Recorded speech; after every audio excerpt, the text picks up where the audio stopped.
Morning बच्चों, Sardar Patel inter college Jaroli फेजू की online class में आप सबका स्वागत है।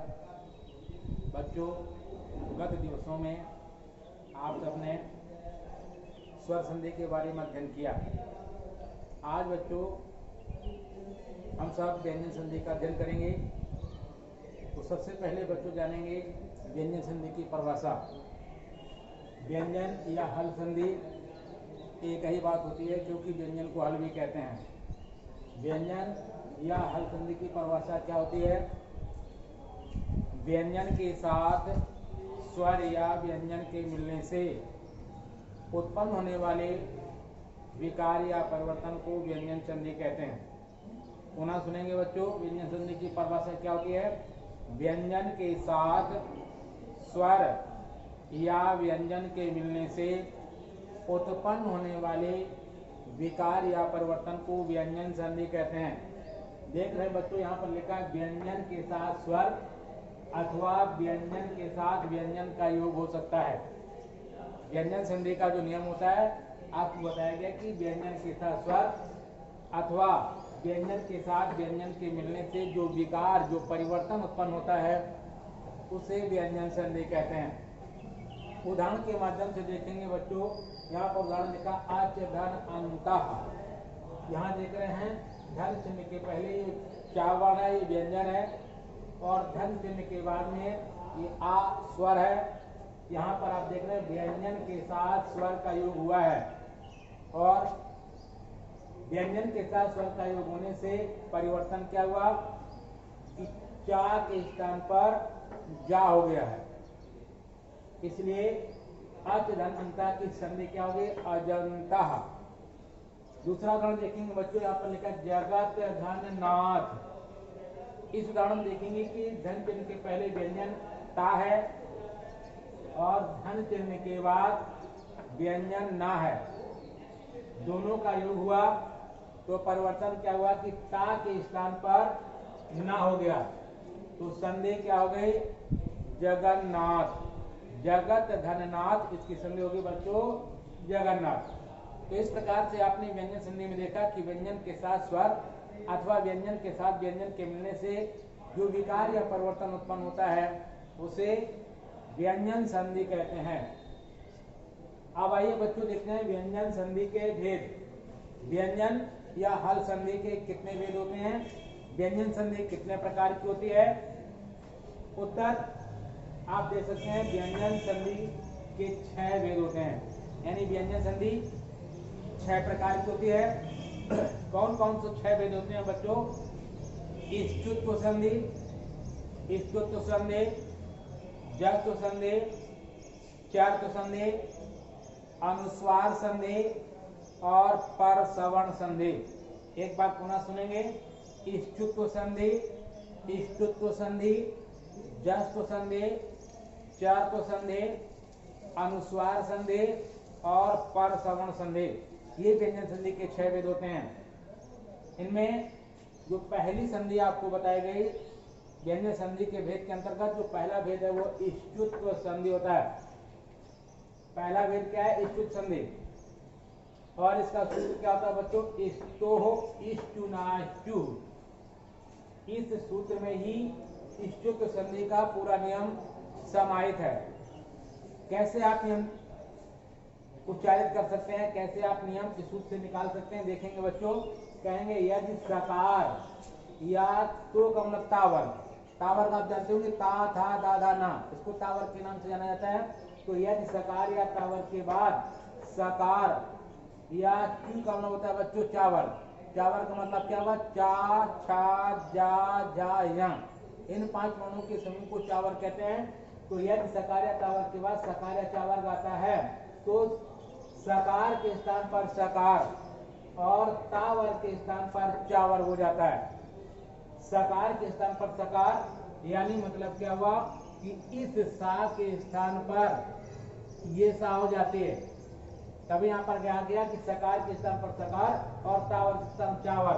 और तावर के स्थान पर चावर का मतलब क्या हुआ कि अगर तावर का कोई वर्ण होता है तो उसके स्थान पर क्या हो जाता है, चावर का वर्ण आ जाता है। चावर, तावर और चावर आप समझते होंगे। उदाहरण में देख सकते हैं आप, यहाँ पर लिखा है सत धन चित, यहाँ पर धन चिन्ह के पहले ता व्यंजन है और बाद में आप देख रहे हैं चा वर्ण आ गया है। आपको बताया गया था कि अगर तावर के बाद चा वर्ग आता है तो तावर के स्थान पर चा वर्ग हो जाता है। यहाँ पर देखिए सत धन चित की संधि सचित हो गई है। इसी प्रकार से दूसरा उदाहरण देखेंगे, रामस धन सेते लिखा है। यहाँ पर आप देखेंगे ये सकार है, देखो बच्चों ये सकार है और इसके बाद में ये सकार ये सा आ गई, यानी कि ये आपकी दंत सा है और ये तालव्य सा है। अगर दंत सा के बाद तालव्य सा आ जाती है तो दंत सा के स्थान पर भी तालव्य सा हो जाती है, इसलिए रामस दंत सेते की संधि क्या होगी, रामस सेते। दूसरा उदाहरण देखेंगे बच्चों, लिखा कस धन चित। यहाँ पर आप देख रहे हैं ये दंत सा है और इसके बाद में चावर का वर्ण आ गया। आपको बताया गया कि अगर सा के बाद में चावर आता है तो सकार के स्थान पर सकार, यानी कि दंत सा के स्थान पर तालव्य सा हो जाती है, इसलिए कंचित की संधि क्या होगी, कशित। दूसरा उदाहरण लिखा है बच्चों तत् धन जीवनम। यहाँ धन चिन्ह के पहले ता है, तावर के बाद धन चिन्ह के बाद यानी चावर का वर्ण जा आ गया है तो तावर के स्थान पर चावर हो जाएगा, संधि क्या आ जाएगी, तज्जीवनम। दूसरा उदाहरण बच्चों यहाँ देख रहे हैं लिखा तत् धन चा। यहाँ पर देख रहे हैं धन चिन्ह के पहले तावर्ग है और बाद में चावर्ग आ गया है तो तावर के स्थान पर चावर्ग हो जाएगा, संधि क्या आ जाएगी, तच्च। इसी प्रकार से बच्चों अगले उदाहरण देखेंगे, लिखा सद धन जनः।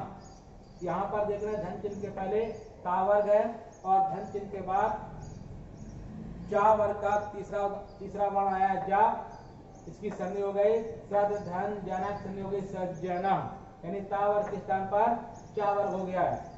अगला उदाहरण देखेंगे, लिखा बृहद धन झरा। यहाँ पर धन चिन्ह के पहले बच्चों क्या है, ता वर्ग है और धन चिन्ह के बाद क्या है, चा वर्ग है तो ता वर्ग के स्थान पर चा वर्ग का वर्ण जा हो गया है, संधि हो गई बृहद झरा। अगला उदाहरण बच्चों उत धन चारणम। यहाँ पर देख रहे हैं धन चिन्ह के पहले तावर्ग है और धन चिन्ह के बाद चावर्ग आ गया है तो तावर्ग के स्थान पर चावर्ग हो गया। यहाँ पर देख रहे हैं संधि करने पर उच्चारणम हो गया है, उत धन चारणम, संधि का जाएगी उच्चारणम। इसी प्रकार से अगला उदाहरण बच्चों देख रहे हैं निस धन छला। यहाँ पर आप देख रहे हैं धन चिन्ह के पहले सकार यानी सा दंत सा आ गई है और बाद में चावर का वर्ण आ गया है तो सकार के स्थान पर चकार हो गया है, यानी दंत सा के स्थान पर तालव्य सा हो गई है तो निस धन छला, संधि क्या हो जाएगी, निश्चला। अगला उदाहरण कस धन चं। यहाँ पर आप देख रहे हैं धन चिन्ह के पहले सकार आया है और धन चिन्ह के बाद में चावर आ गया है तो सकार के स्थान पर शकार हो गया है, यानी दंत सा के स्थान पर तालव्य सा हो गई, संधि क्या हो गई, कस धन चं बराबर कश्चन। इसका दूसरा भेद देखेंगे व्यंजन संधि का कौन सा होता है बच्चों, इष्टुत्व संधि। आपके सामने इष्टुत्व संधि का सूत्र लिखा हुआ है, इष्टो इष्टुनाष्टु। जैसे आपने इष्टुत्व संधि का सूत्र देखा और उसके माध्यम से उसका नियम देखा समझा, उसी प्रकार से इष्टो इष्टुनाष्टु का भी नियम आप निकाल सकते हैं। आप नियम किस प्रकार से बोलेंगे, यदि सकार या तावर के बाद सकार या तावर्ग आता है तो सकार के स्थान पर सकार और तावर्ग के स्थान पर तावर्ग हो जाता है। पुनः सुनेंगे नियम बच्चों, यदि सकार या तावर्ग के बाद सकार या तावर्ग आता है तो सकार के स्थान पर सकार यानी दंत सा के स्थान पर मूर्धन्य सा हो जाती है और तावर्ग के स्थान पर टावर्ग हो जाता है। तावर्ग और तावर्ग बच्चों आप समझते हैं, टाटा दादाना इसको तावर्ग के नाम से जानते हैं और टाटा दादाना इन वर्णों को टावर्ग के नाम से जानते हैं। उदाहरण देखेंगे बच्चों, लिखा मध्य धन टीका। यहाँ पर तावर्ग है और बाद में टावर्ग आ गया है, तावर्ग के बाद टावर्ग आता है, तावर्ग के स्थान पर टावर्ग हो जाता है, इसलिए मध्य धन टीका संधि क्या होगी, मध्य टीका। दूसरा उदाहरण बच्चों है रामस धन षष्ठा। यहाँ देख रहे हैं धन के पहले सकार है यानी दंत सा है और बाद में मूर्धन सा आ गई है। अगर ऐसा होता है तो दंत सा के स्थान पर मूर्धन सा हो जाती है, इसीलिए इसका जो उदाहरण है संधि करने पर क्या हो गया, रामष्ठा।